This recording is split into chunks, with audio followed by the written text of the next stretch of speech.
மங்களம்புதூர் கிராமத்தில் முறையாக அளவீடு செய்யாமல் கட்டப்பட்ட தடுப்பணை உடைக்கப்பட்டதால் விவசாய நிலங்களுக்குள் ஏரி நீர் புகுந்துள்ளதால் விவசாயிகள் வேதனை அடைந்துள்ளனர். திருவண்ணாமலை மாவட்டம் மங்களம்புதூர் கிராமத்தில் உள்ள சங்கதல் ஏரியினை தூர்வாறுதல் மற்றும் தடுப்பணை கட்டும் பணி ரூபாய் 13,83,000 மதிப்பீட்டில் கட்டி முடிக்கப்பட்டது.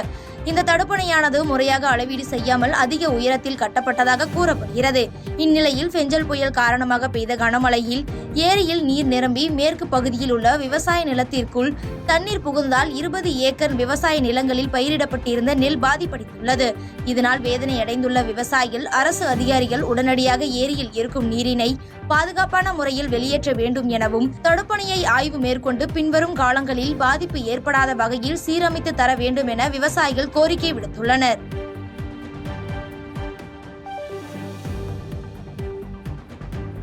பாதகம் செய்பவரை கண்டால் நாம் பயங்கொள்ளலாகாது பாப்பா, மோதி மிதித்து விடு பாப்பா, அவர் முகத்தில் உமிழ்ந்து விடு பாப்பா.